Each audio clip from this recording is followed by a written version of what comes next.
Klik subscribe agar kamu tidak ketinggalan update berita penting setiap harinya.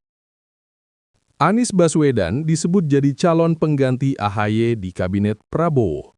Manuver politik baru atau konsolidasi nasional? Jakarta. Wacana perombakan kabinet kembali menguat setelah munculnya rumor bahwa Presiden Prabowo Subianto sedang mempertimbangkan nama baru untuk masuk dalam jajaran menterinya.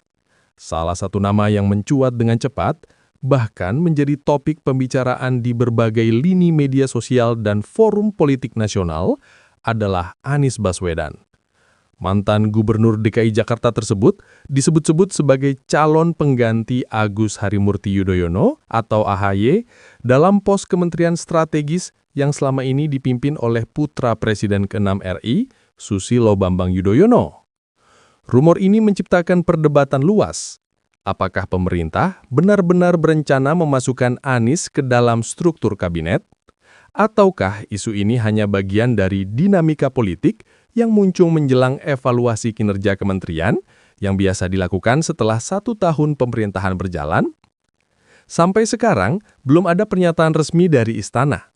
Namun, sumber internal yang tidak ingin disebutkan namanya menyatakan bahwa nama Anies memang berada dalam salah satu daftar kandidat baru yang dipertimbangkan serius, meski belum tentu menggantikan AHY secara langsung. Meski demikian, publik tetap mengaitkan isu tersebut dengan posisi AHY, karena ia memegang jabatan yang sering menjadi objek perhatian politik nasional. Mengapa nama Anies muncul dalam daftar calon menteri? Kemunculan nama Anies Baswedan dalam pembicaraan kabinet bukan tanpa alasan. Beberapa faktor pendorongnya antara lain: 1. Reputasi dan kapasitas teknis. Anies memiliki rekam jejak cukup panjang di dunia pemerintahan dan akademik. Ia pernah menjabat sebagai Menteri Pendidikan dan Kebudayaan, Gubernur DKI Jakarta, Rektor Universitas Paramadina, tokoh pendidikan nasional. Pengalamannya ini membuatnya dianggap sebagai sosok yang mampu mengisi berbagai bidang strategis, terutama sektor pendidikan, perencanaan pembangunan, kebijakan publik, dan pembangunan infrastruktur sosial. Bagi sebagian pihak, masuknya Anies ke kabinet akan menambah warna baru dalam dinamika kebijakan. 2. Potensi meredam polarisasi politik. Pemilu 2024 meninggalkan polarisasi antara dua kubu besar. Masuknya Anies, yang sebelumnya menjadi rival politik Prabowo, bisa dianggap sebagai langkah rekonsiliasi nasional. Prabowo sendiri dikenal kerap mengambil langkah yang mengejutkan, termasuk merangkul lawan politik dalam kabinet sebelumnya di era pemerintahan Jokowi. Bukan tidak mungkin Prabowo ingin melanjutkan pola tersebut dengan menghadirkan Anies dalam kabinet sebagai simbol persatuan nasional. 3. Upaya memperluas basis politik. Anies memiliki basis pendukung yang luas di beberapa daerah urban dan komunitas yang aktif secara politik. Menggayat sosok seperti Anies dapat memperkuat legitimasi pemerintah di kelompok masyarakat yang selama ini dianggap berada di luar lingkaran utama kekuasaan.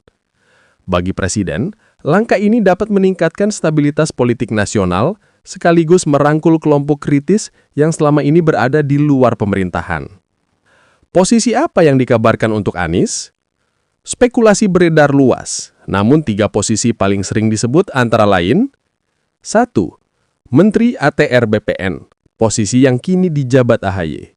Rumor ini yang menyebabkan publik mengaitkan Anies sebagai calon pengganti AHY. Posisi Menteri ATR BPN sering menjadi sorotan karena menangani isu strategis seperti sengketa lahan, reforma agraria, tata ruang nasional, dan administrasi pertanahan. Pengalaman Anies di bidang tata kota saat menjadi gubernur kerap dijadikan alasan oleh pihak yang mendukung skenario ini. 2. Menteri Pendidikan atau Menteri Perencanaan Pembangunan (Bappenas).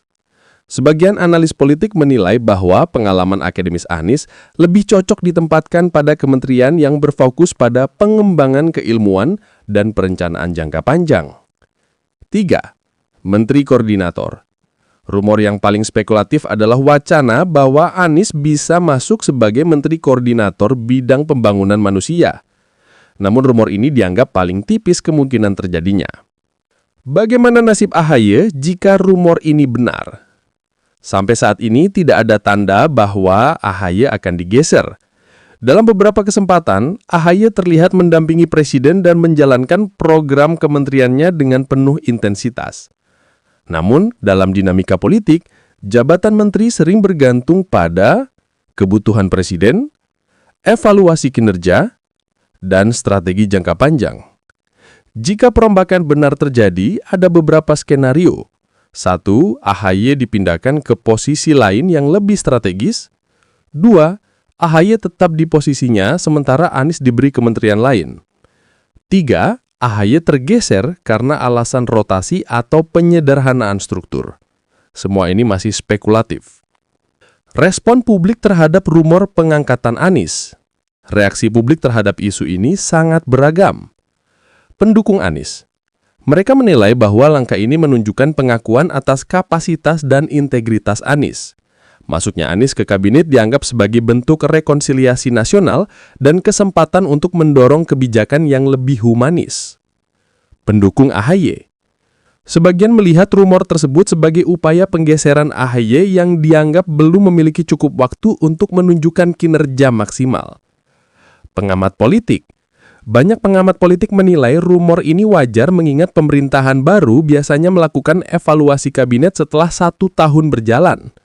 Namun sebagian lain melihat ini sebagai manuver komunikasi politik untuk mengukur reaksi publik sebelum pemerintah mengambil langkah resmi. Apakah ini bagian dari strategi politik Prabowo? Prabowo dikenal sebagai figur yang pragmatis dan bersifat inklusif.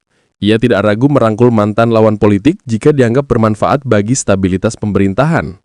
Dalam berbagai kesempatan, Prabowo menegaskan bahwa kabinetnya akan terbuka bagi siapapun yang memiliki kemampuan tinggi dan loyal terhadap negara. Pernyataan seperti ini membuka peluang masuknya tokoh luar, termasuk Anies.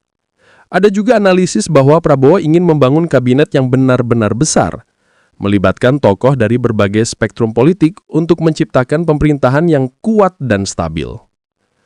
Pernyataan pihak istana. Hingga saat ini, juru bicara istana tidak memberikan konfirmasi resmi. Mereka hanya menyebut bahwa kabinet bekerja dengan baik. Presiden saat ini memprioritaskan kinerja, bukan isu politik. Pernyataan tersebut ambigu, bisa berarti bahwa tidak ada rencana reshuffle, tetapi juga bisa berarti bahwa Presiden sedang melakukan evaluasi sebelum mengambil keputusan final. Kesimpulan, Anies masuk kabinet, kemungkinan bukan kepastian. Sampai artikel ini ditulis tidak ada keputusan resmi bahwa Anies akan menggantikan AHY atau masuk ke kabinet. Yang ada hanyalah dinamika politik, diskusi publik, analisis pengamat, dan rumor dari berbagai sumber. Namun, peluang itu tetap ada. Dalam politik Indonesia, terutama di era pemerintahan yang fokus pada konsolidasi nasional, segala kemungkinan terbuka. Apakah Anies akhirnya akan benar-benar masuk kabinet Prabowo? Ataukah rumor ini akan hilang seiring berjalannya waktu?